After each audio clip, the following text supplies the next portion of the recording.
नमस्कार, सत्यदर्शन न्यूज मध्ये आपले स्वागत आहे। मी पायल शहा। एक नजर टाकूया आजच्या ठळक घडामोडीवर। आनंदाचा शिधा दिवाळीलाही मिळणार नाही, योजना होणार बंद।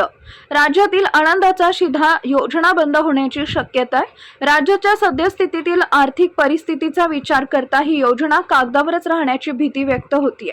गणेशोत्सवापाठोपाठ आता दिवाळीलाही नागरिकांना आनंदाचा शिधा मिळणार नाही का, असा सवाल उपस्थित केला जातोय।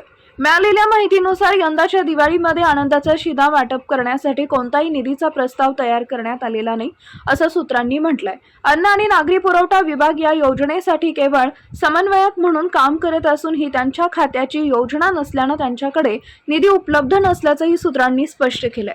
मुख्यमंत्री कार्यालयाकडून अद्याप या संदर्भात कोणतीही सूचना प्राप्त झालेली नाही, त्यामुळे यंदाच्या दिवाळीसाठी आनंदाचा शिधा वाटपासाठी आवश्यक असलेला निधीचा प्रस्ताव तयार करण्यात आलेला नाही। विश्वसनीय सूत्रांनी दिलेल्या या माहितीमुळे दिवाळीत आनंदाचा शिधा मिळण्याच्या चर्चेला पूर्णविराम मिळण्याची शक्यता आहे। मात्र या संदर्भात वरिष्ठ मंडळी उचित निर्णय घेतील आणि शिधा लाभार्थ्यांपर्यंत पोहोचेल अशी आशा व्यक्त केली जाते।